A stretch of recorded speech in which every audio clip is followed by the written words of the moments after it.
If you can speak, you can influence. And if you can influence, you can change lives.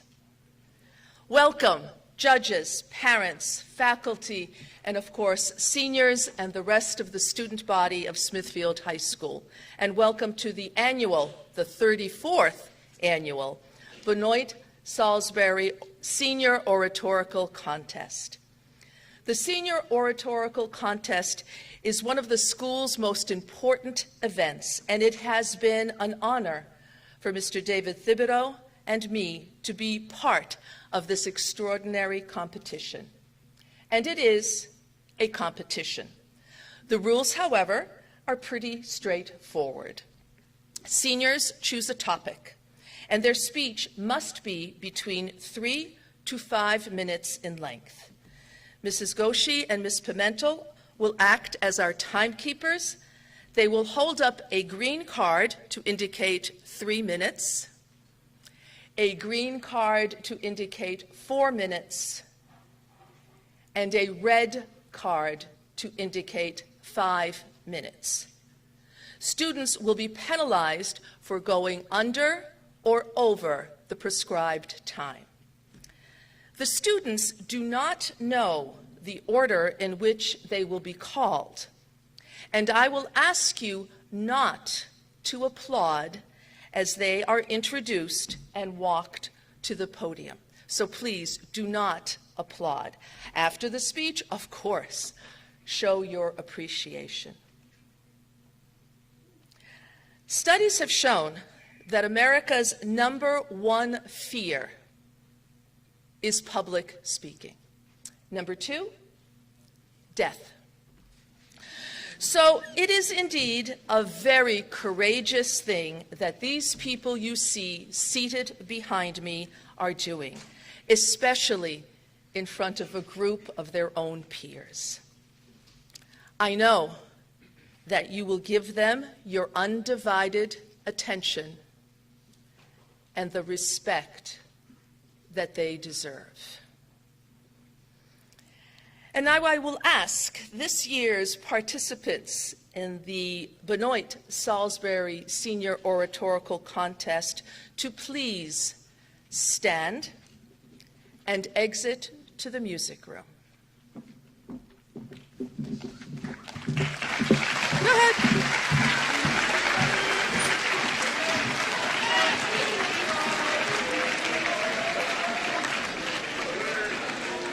And again, this is a formal competition. It is imperative that you pay attention, that you show the respect that these participants deserve, and to not applaud as they're walking to the podium. Afterwards, please do. And so, I think we are all set. Our first speaker this morning is Miss Desiree Irons.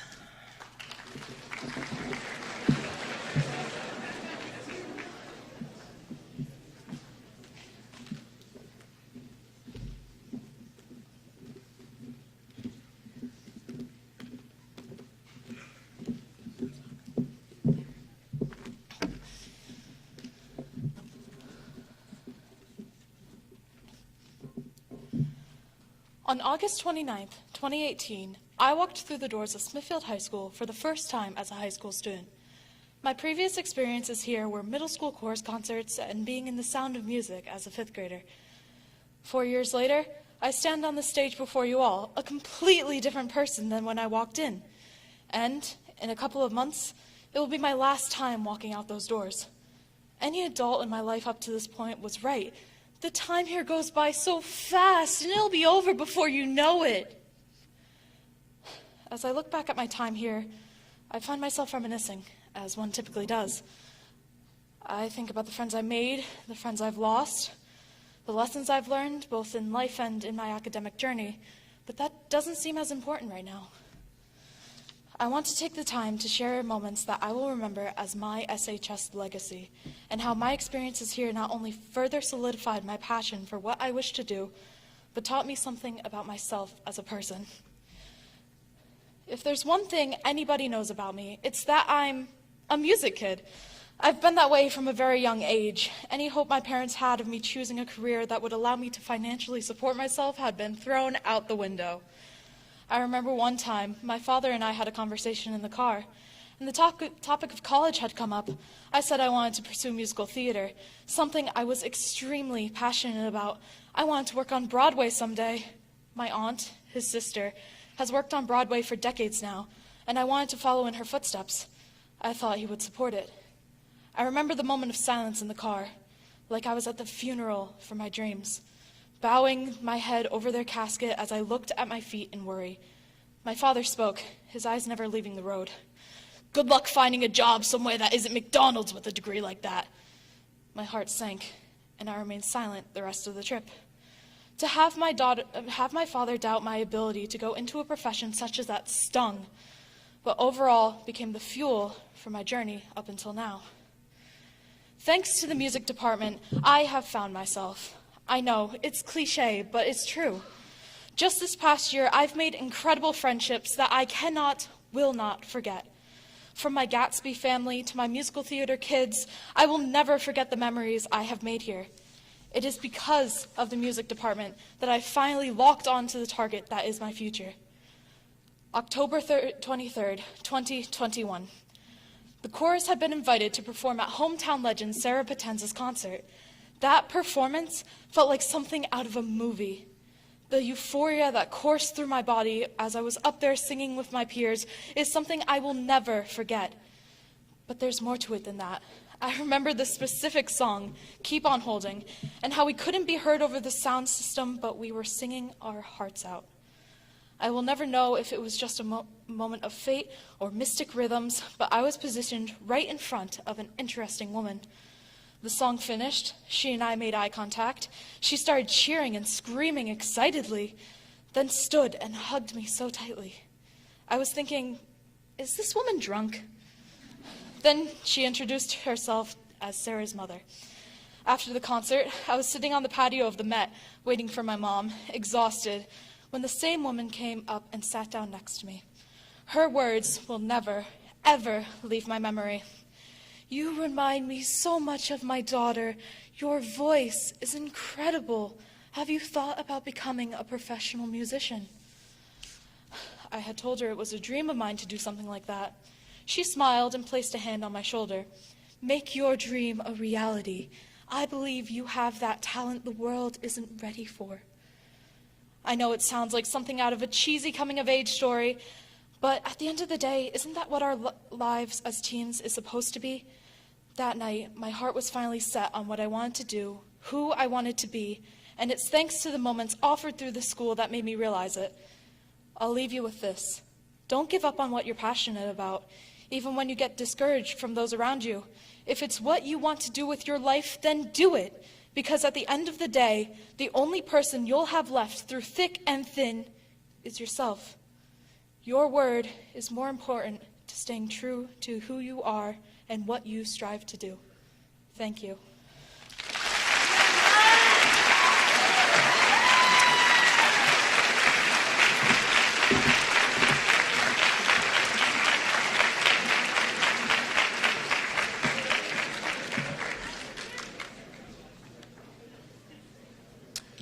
Our next speaker is Alex Tassone.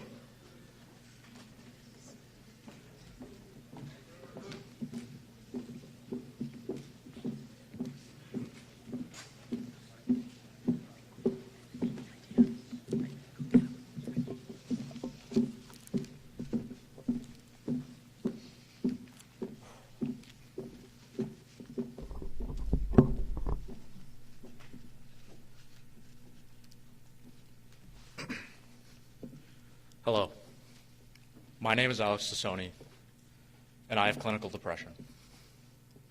Now, yes, I know, that's not the most fun way to start off a speech, but the sad truth is that depression walks these halls. It's carried in the backpacks of the students at our school. It sits with everyone at lunch. Depression, whether you recognize it or not, is a part of your life and the lives of those sitting around you. My hope today is that this speech will bring awareness to the mental health epidemic of our generation, very much prevalent within these walls, and help people who may find themselves in a situation similar to mine. Depression is not something that comes and goes. It is not the feeling of sadness that you get every day when you get a bad test grade or your best friend is out sick.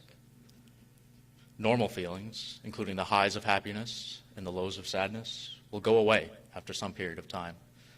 But depression has that unusual characteristic of sticking with you day after day. Battling depression is a constant struggle, which doesn't lessen until it's treated. Doing things you used to love don't have the same effect on you anymore. You lose motivation for anything and everything, no matter how small, and most importantly, you feel worthless and alone. Think of the sheer amount of people within this room.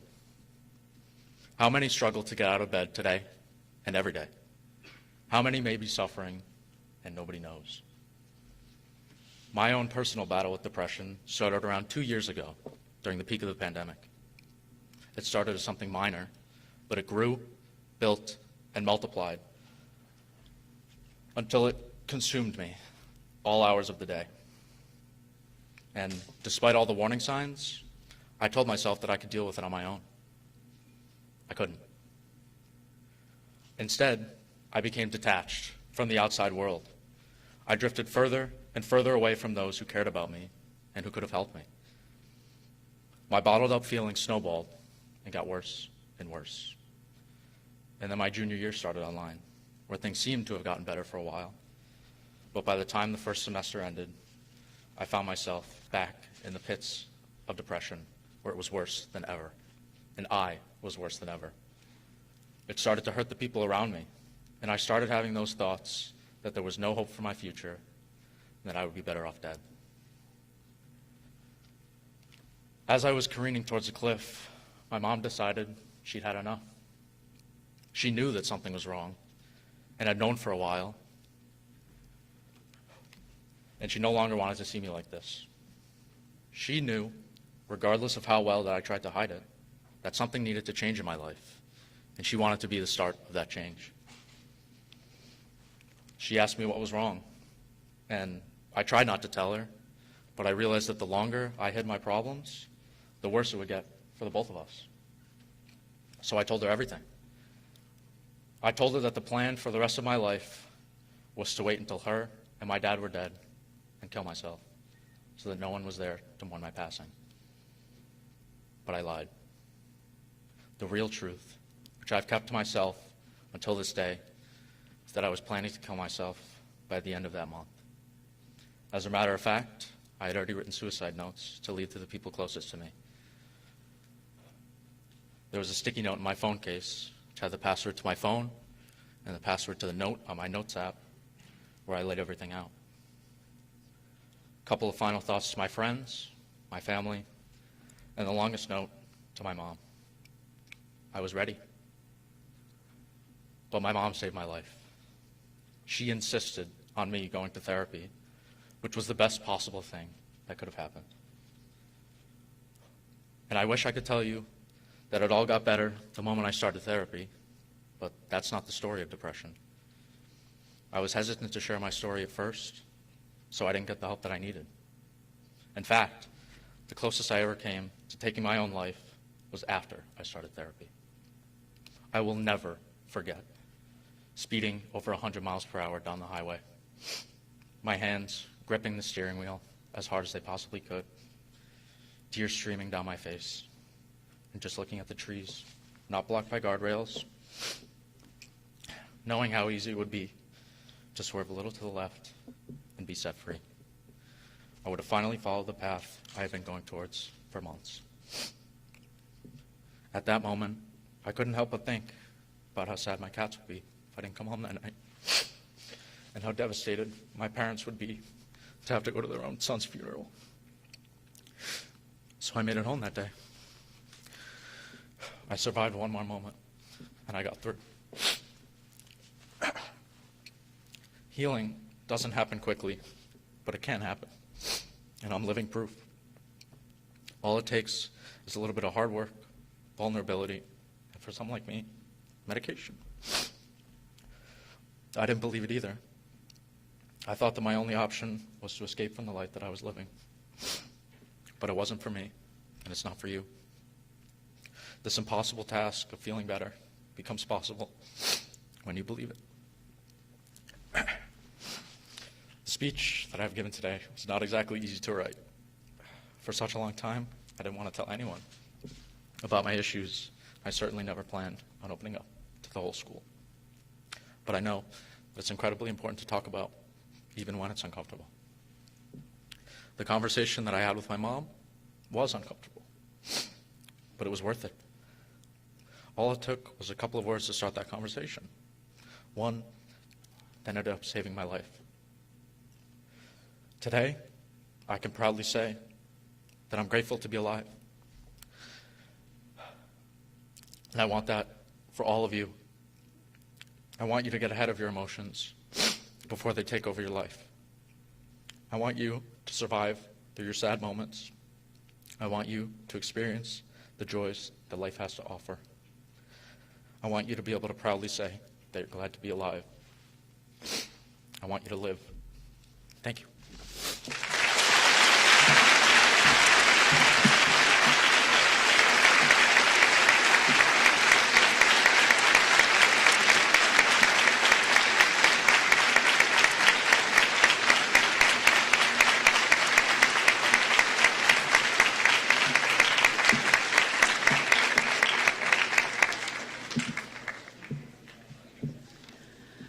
Our next speaker is Miss Audrey Turcotte.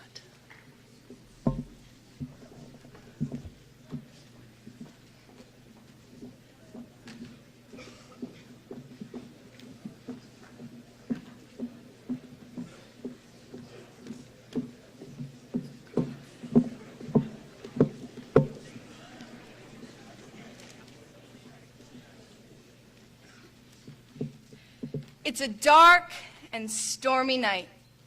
There's a tapping at the window. A teenage girl is alone. She creeps into the pitch-black hall, and you scream at her not to go. She goes. The music swells. She turns to the window, pulls back the curtain. No one's there. Boom! How many of you jumped? If you're anything like me, you spent Halloween night huddled with your friends, pretending that whatever cheesy horror movie was playing could not frighten you. I used to hate the cheap jump scares and awful special effects, but now I love horror movies. In fact, they prepared me for the greatest terror of all, high school. Now, bear with me, but today I'd like to offer you some knowledge on cliches, horror movies, and growing up. One of the first scary movies I watched was The Nightmare on Elm Street. It follows Freddy Krueger as he attacks teenagers in their dreams. His face is all deformed, and he's got these, gloves that got blades on them. He embodies fear. To me, he represented change. I was terrified to go to high school, so afraid of the impending change growing up would bring. There was nothing that sent a shiver down my spine like my slowly approaching graduation date. That was until I watched Nancy Thompson enter Krueger's nightmare realm and announce, "I'm not scared of you." She defeats Freddy, obviously, but more importantly, she defeats her own fear. I've defeated my own fear. We spent 720 days within Smithfield High School, and as my time here comes to an end, I've realized that I've changed every single time I've walked through those doors. There was no need to fear the future, no Freddy Krueger waiting for you when you accept your diploma. Only the knowledge that change is a beautiful thing. You will be who you need to, when you need to, and until then, you will be fearless. And who could forget The Shining? Kubrick's thriller follows a boy named Danny, his psychic abilities, and his demonic father. Danny has what is called the shine, a power that isolates him. Junior year, I believed I was going to be a forensic chemist. I planned on applying to the best colleges and universities, getting a master's degree in chemistry, but the issue with this was I did not like chemistry. But I had surrounded myself with overachievers, friends who I thought would only respect me if I pursued the same subjects. In truth, I loved art. I disregarded my drawings and paintings as a hobby and labeled them as unimportant. I hid my shine. Your passions, whatever they may be, are nothing to be ashamed of. You are not less than your peers because your shine is different.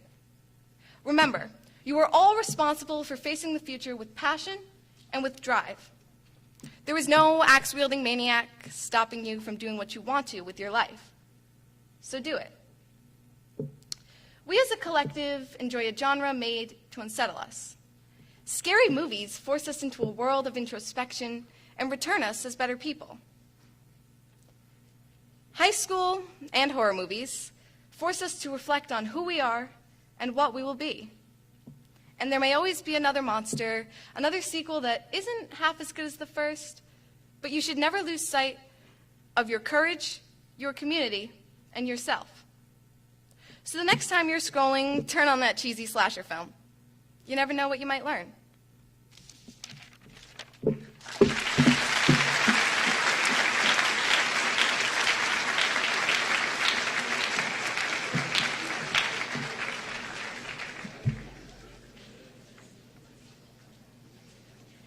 Our next speaker is Thomas Edsel.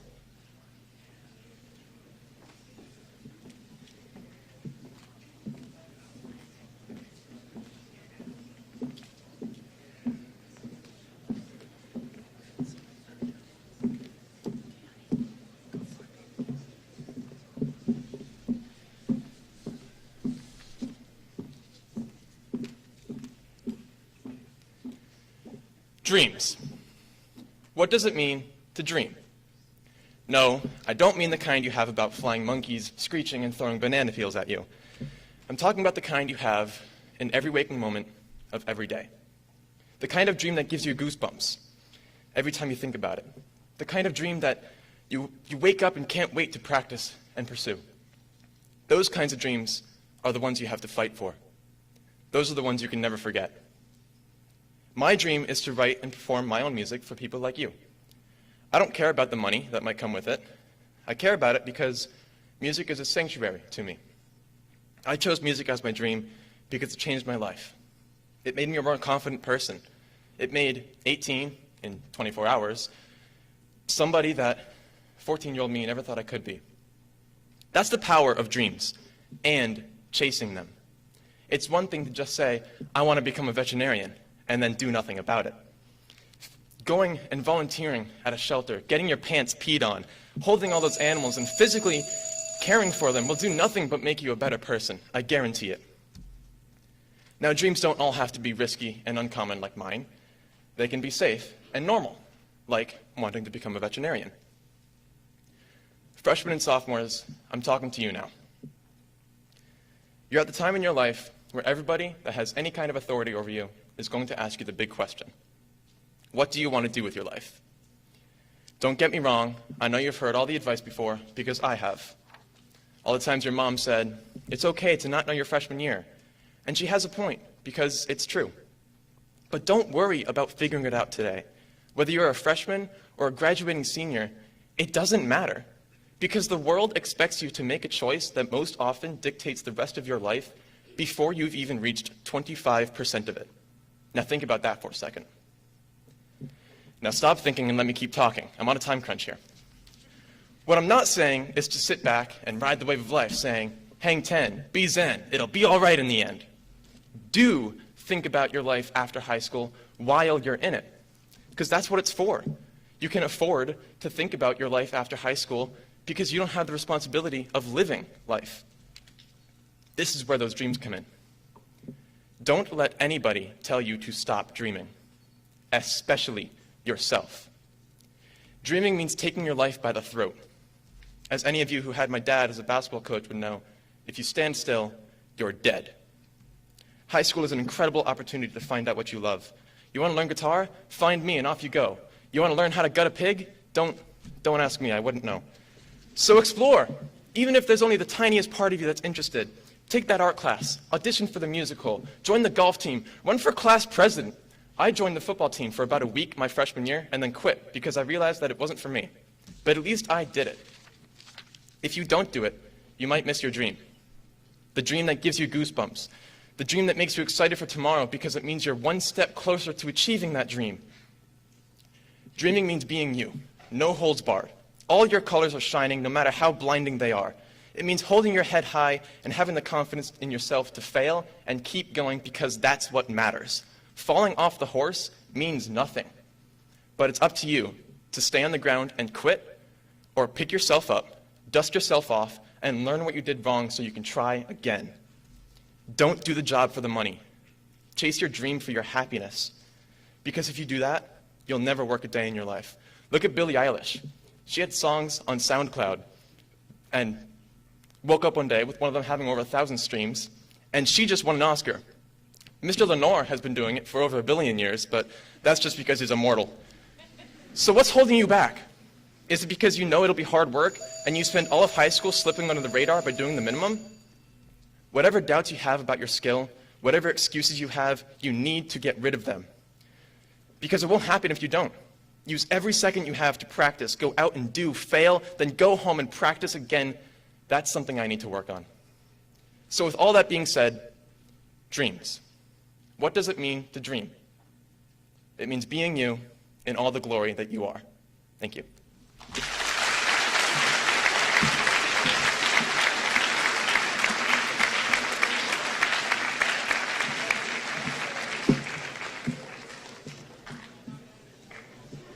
Our next speaker is Miss Molly Marcella.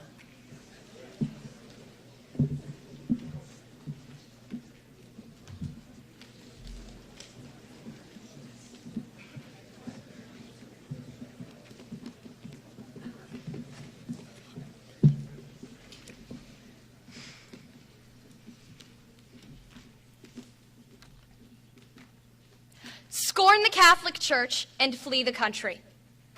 Flee the country and scorn the Catholic Church. Look, I'm considered by everyone who knows what they're talking about to be arguably the best person in the world. And the best person in the world is no hypocrite, so why would I give advice that I myself wouldn't take? Yes, now put 2 and 2 together and you will almost be as smart as me. I have scorned the Catholic Church, and in a few months, I will be leaving the country. You'll never see me again. I'll erase any trace of my prior existence using my psychic energy powers that I know you're totally jealous of and could only hope to one day possess. But I think, out of the kindness of my heart, that I might leave the memory of the speech with you. Oh, there's no need to get down on your knees and thank me. I already know how great I am. I don't think anything is real. I can't say if it is or if it isn't because I don't know. But I've spent all of my life experimenting, and right now, reality is looking like something I'll never fully touch. After reading my first draft, Will Schiller asked me, is this going to be like The Matrix, and we're all going to wake up in pods? And I said, well, you're bald, so... I've always done shocking things just because I can. I used to strut around Gallagher, go up to random people, touch their face, and say, squishy. And chances are, you know me from this. When people ask me now, why'd you do it? You know, it's so easy to say, well, I was young. I didn't have a good concept of boundaries because I didn't have a stable, consistent environment, and I'd never been around kids my age before. It's easy to pretend that I was innocent, that I didn't know I was making people uncomfortable, but that is a lie. I have always been self-aware. Of course I knew what I was doing. I was trying to see what would happen. You all get these urges and have always resisted acting upon them. Well, I vomited on lunch tables.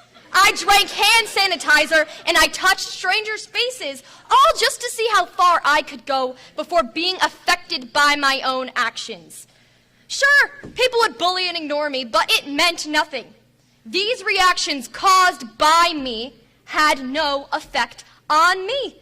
It was like I was the master of the universe, having this control over myself, over the entire way I perceived reality was... Do you even understand what I'm saying? I'm telling you that at 11 years old, I was manipulating an entire school to be my test subjects. To have that power at such a young age, God, I thought to myself, I really must be something special. Why am I the only one doing this? Why am I the only one who doesn't care? Is it possible that I am the one?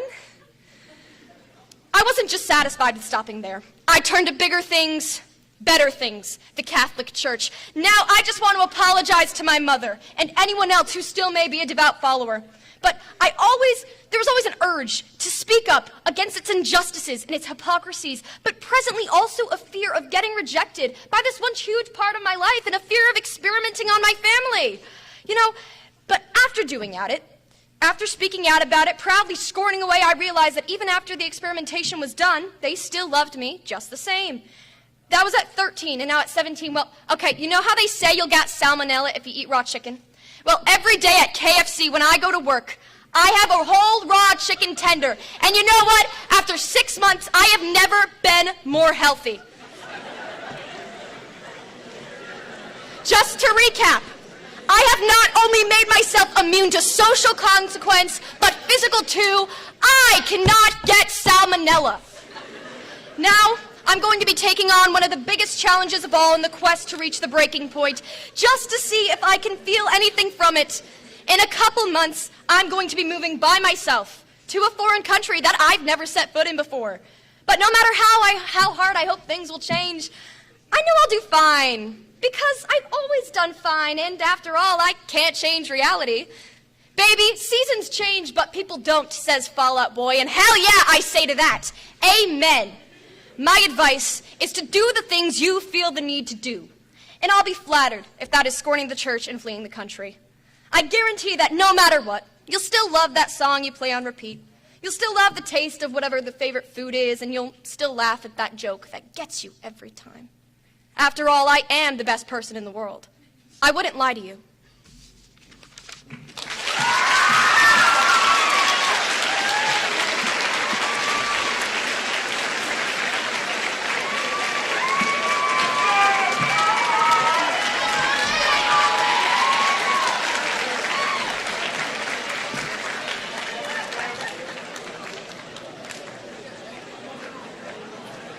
Our next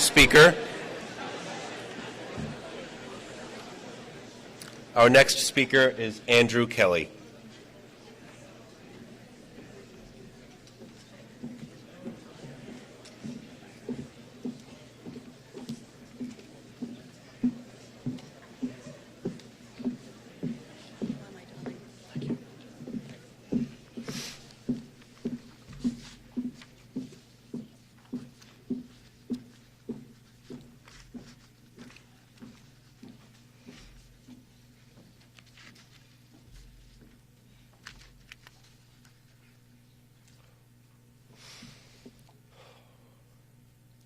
Hey, Dad, I'm on TV. For those of you who may not know, my dad is the principal here at Smithfield High School. While I get frequent questions about the perks of being the principal's son, I'm never really asked if there are any downsides. Now, this is not going to be a list of all the horrible things that have happened to me over the years, or me bashing my father in front of the entire student body. I just want to highlight some things people may not have thought of when it comes to my situation. I have been shaking hands ever since I was a young kid. But regardless of who I met, I have always understood one thing. These people I'm speaking with have direct connections to my father, and if I mess up in some way, it might hurt his reputation. As a result of this mindset, I inadvertently created a fear within myself that someday, if I took one wrong turn, I could very well cost my father his job. As I grew older, I felt that instead of just doing well in school for the sake of doing well, I also had to do well to uphold my image, and in turn my dad's. I could only imagine the negative comments being said about him if I failed. Like, oh, I heard Dan's son failed a science test. Isn't he in education? How does that happen? He must be a joke of an administrator for that to happen. That terrified me to my core, no matter how asinine it sounds. I also have a little more history with SHS in my family. My mother and her two siblings are all alumni. My aunt affected me the most. She was inducted into the SHS Hall of Fame only a few years ago for her accomplishments in cross country as well as being fluent in 3 languages other than English. If you have ever had a class with Mrs. Dempsey, the mural of Paris on the back wall of her classroom was painted by my aunt. She left her mark on Smithfield High School. It was because of this that I decided to start a language in middle school. While the decision was all mine, I know deep down that part of my decision was to do it so that I could meet the standards that were set up for me by her. I even chose French since my mother, aunt, and uncle all studied French in high school. I am extremely glad I made that decision, since I ended up falling in love with the language and plan on minoring in it in college. But the fact that I based my decision off of that is concerning looking back on it.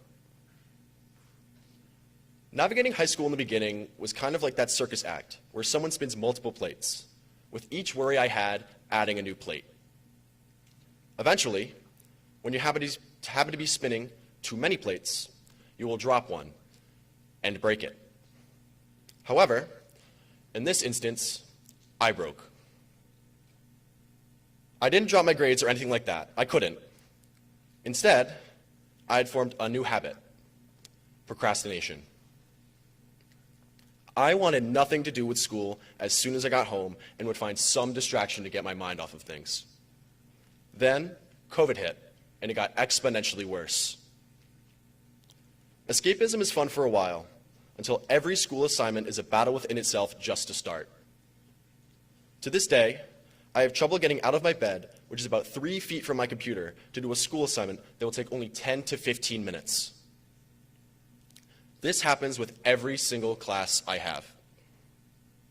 Why am I telling you all of this?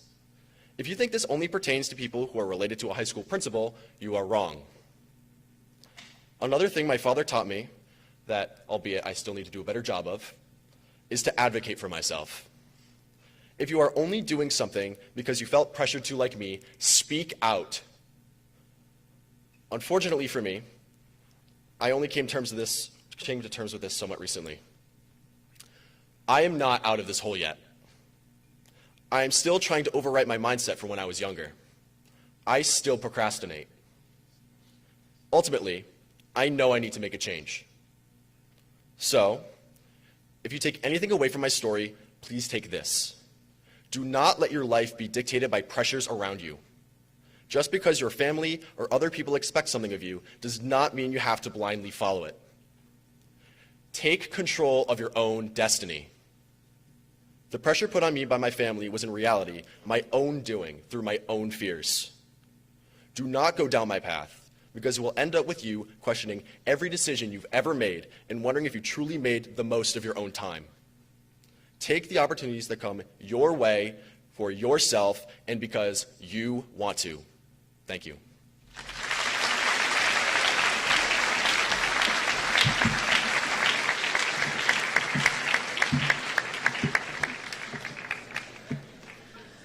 Our next speaker is Mr. Dante DiGregorio.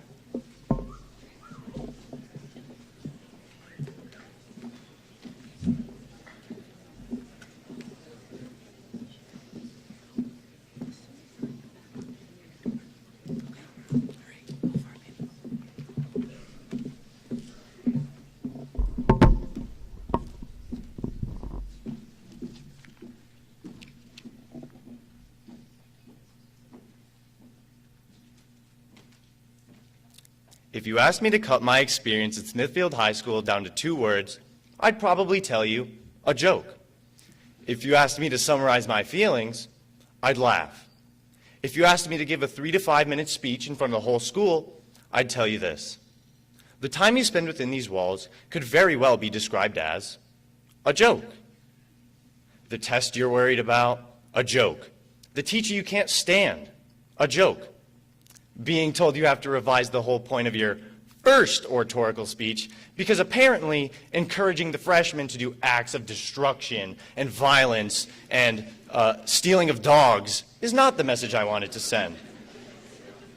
A joke. The way I joined this contest was even a good joke. I mean, I was practically dragged into doing this because according to Miss Dempsey, Oh, Dante, this contest wouldn't be nearly as great without you, Chico. Gracias, senora. Or perhaps better phrased by James O'Keefe, if we don't have enough people, I can't give my speech. So here I am, giving a speech in front of the whole school, giving advice to underclassmen, so that James O'Keefe can come up here and spit some philosophy. Don't get me wrong, I've made my fair share of mistakes throughout high school, enough for a few people even, but I won't let myself be defined by them. I'll be the first to admit, maybe putting a 3-foot wooden plank in a school urinal wasn't my brightest idea. But I won't let myself be defined by it. Or even worse, when I was on my way to practice and hit a parked car. Let that sink in for a second. Here my ignorant self was, relatively new to driving at the time, seeing an open spot in the school parking lot. 2 cars on each side, and very unfortunately having newfound confidence in my driving ability. So I went for it. I could do it.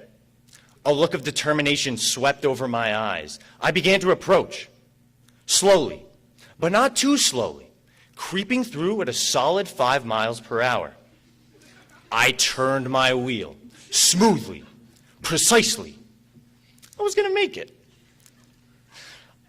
My hands at a perfect 45-degree angle that was guaranteed to get me into the spot. I calmly applied pressure down on the gas pedal.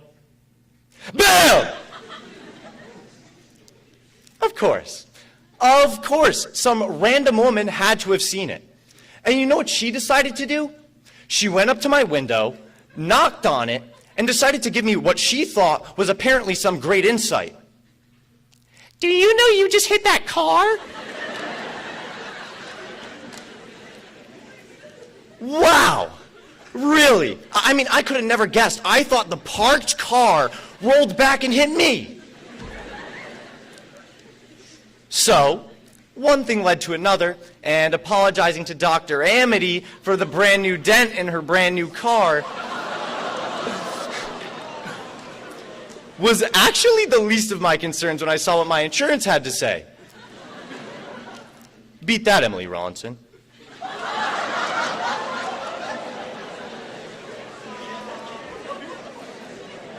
The bottom line is, you should not let yourself be defined by these mistakes. If I let myself be defined by these missteps, then I would miss out on all the great times, like the comfort in knowing that tomorrow will bring me to Statistics CP with Mr. Trudeau, Travis Malone and I folding origami with our math tests, during our math test. Don't get me wrong, I enjoy chaos almost as much as Mr. Brochu enjoyed traumatizing the youth. But I would never excuse anything I've done or will continue to do in the future. If you take the now too seriously, you won't enjoy your time, is what I'm trying to say, knowing that your future self is probably laughing at you. That in mind, I will not be laughing at the fact that a science wing sink would have been a nice luxury. Unfortunately, select few students haven't learned about not funny jokes. Freshmen. But hey, maybe someone can laugh at it, as you should. If you asked me to cut my experience at Smithfield High School down to 2 words, I'd probably tell you, a joke. If you asked me to summarize my feelings, I'd laugh. So, cut your experience at Smithfield High School into a joke, and tell me it sometime. Maybe we'll laugh. Thank you.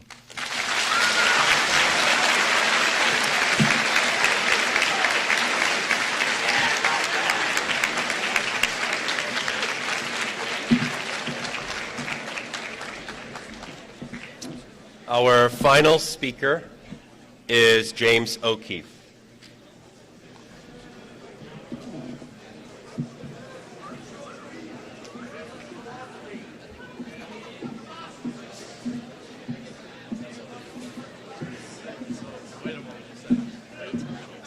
Okay, sounds good. Yep, I got you.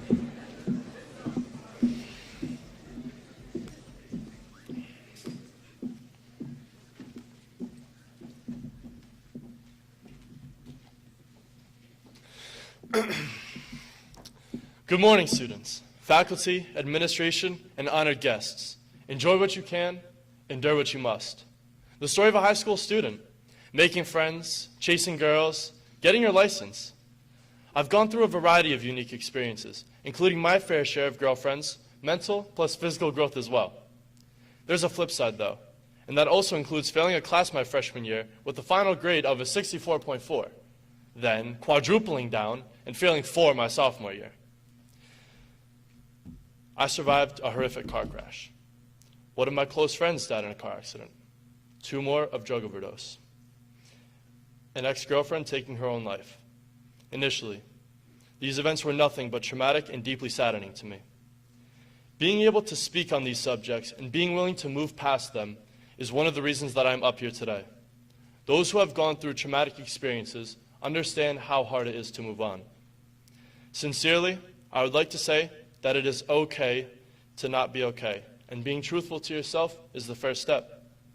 When I started my freshman and sophomore years, I chose to make excuses for myself and take the path of least resistance. I was the class clown, and my mission was always to make other people laugh. However, I didn't know boundaries, and that led to a behavior plan being emailed to every one of my teachers.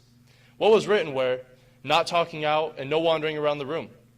My behavior came from wanting to be everyone else's favorite person, because I did not love myself yet. Psychosis. It essentially means losing touch with reality, and I was knee-deep in it. At the end of my sophomore year, Mr. Jackson asked to talk with me one-on-one. He asked me the same old questions as usual, and when I started to spit my excuses, he said, "Cut the crap." Essentially, I needed to stop making excuses for myself because I was the only one who could do the work.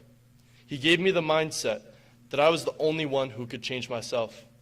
While this didn't make me an instant honor roll student, it changed my mentality. At this point, I acknowledged there wasn't anything I couldn't do. It was just up to doing it. All of this knowledge came from just being willing to listen.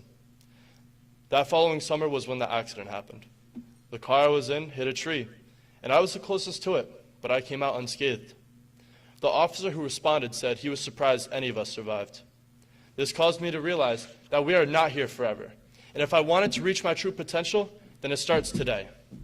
Now, everything had changed, and for the first time, I realized that I was alive for a reason. To make matters worse, following the crash, 3 of my friends passed away, all of them being students who have graduated from here. Kyle Joyce, Giovanni Batella-Robshaw, Waylon Ziegelmeyer. Inside of that time frame, I also had an ex-girlfriend take her own life. All of these things taught me a lesson about grief and the concept of dying. And the power of having a finite existence is not about what you do in the world, but what you leave the world with. I realized that those people, although they might no longer be with us, themselves are alive inside of me, for they have made me the man I am today. Since I knew there was nothing I could do to bring them back, I decided that I was going to do what I could to live my life in memory of them every single day. Now, they are a part of all of you. Their legacy lives inside of my story, which I am sharing with you all. But I believe in the principle of yin and yang, and that there are opposites in everything that exists. The good and bad, happiness and sadness, light and dark. Had I given up on myself, I would not have been able to see the light through what I just listed. If I didn't choose to ask questions as to why these things happen, I wouldn't be able to share what the other side feels like. I chose to accept the events that had happened to me and given myself time to grieve and embrace the negative emotion. But wallowing in a hole of self-pity and using it as an excuse to stop me was not something that I was going to do. I needed to reach my full potential because the people I lost will never. Through this, I was determined to figure out my own truth with the motive of one day being able to help other people. My time at Smithfield High School is coming to a close, but hopefully my legacy will live here forever. Through the rest of my life, there will be one quotation that will ring home from my philosophy teacher, Mr. Turcotte. Enjoy what you can, endure what you must. Thank you.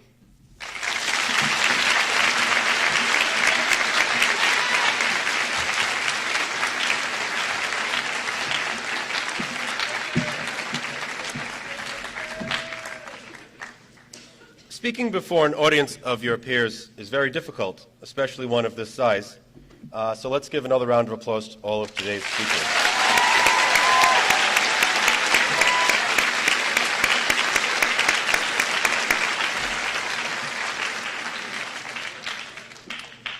The difficult task of scoring the speeches is now left to our 4 judges. They are Mrs. Virginia Harnoy, Chair of the Smithfield School Committee, Ms. Fran Harris, a longtime Smithfield educator of over 40 years, Mr. Scott Barnett, Director of Technology for Smithfield Public Schools, and Mrs. Elena Kajoyan, Electrical Engineer and Faculty Member at Providence College. Thank you, judges.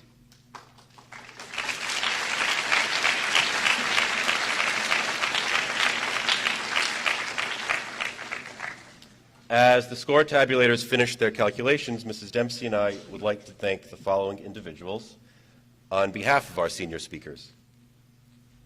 Members of the administration, faculty, and staff for supporting this contest throughout its rich 34-year history. The music department, Dr. Chartier and Mrs. Young. Mr. Mike Rush, Scott Barnett, Giacomo Silvestri, and Nate Da Silva, our technical crew. Mrs. Goshi and Mrs. Pimentel, our timekeepers. The math department for again acting as our score tabulators. Ms. Gleesy and Mr. Snow, our escorts this morning. The Student Council for their generous donation of the awards that will be presented during Senior Honors Night. And the coaches who worked with our speakers, Mrs. Armstrong, Mrs. Carty, Mrs. Dempsey, Mr. Hillary, Mr. Lenore, Mrs. Young, and Mr. Zabelli. I will now ask Mr. Kelly to join us on stage to help announce this morning's winners.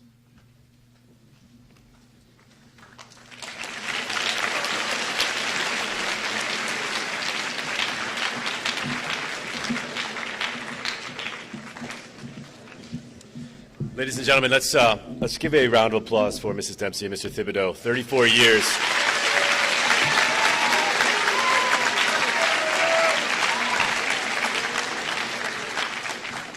Mr. Salisbury started this, and Mr. Salisbury passed a few years ago, and he definitely left a legacy to not only to this high school, but to our school community and the town of Smithfield. And he is missed.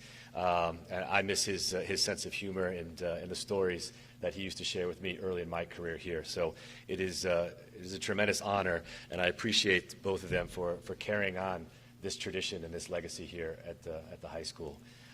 It's one of the best days of the school year for us as a community and for the staff and the administration here. So, Mr. Cabral, how are we doing?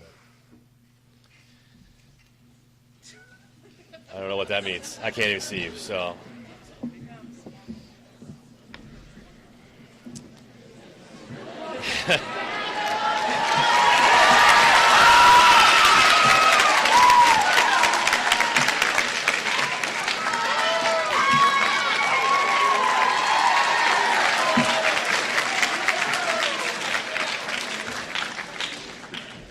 Thank you, Mr. Cabral.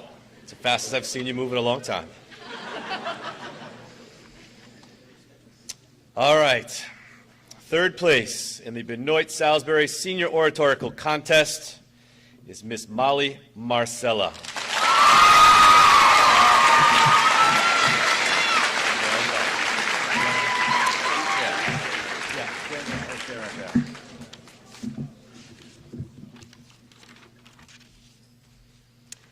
Second place in the Benoit Salisbury Senior Oratorical Contest, Miss Audrey Turcotte.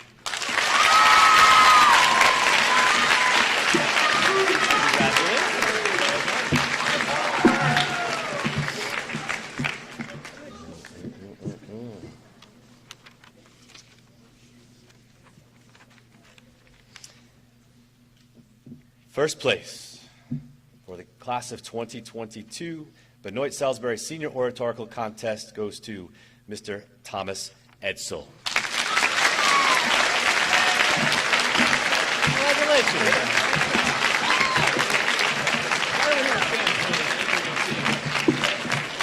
Let's give our winners a round of applause. Great job, guys.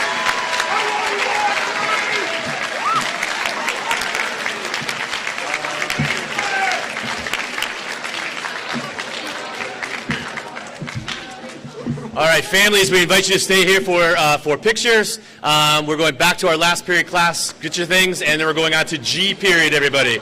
Great job. Thank you all very much. Have a good weekend.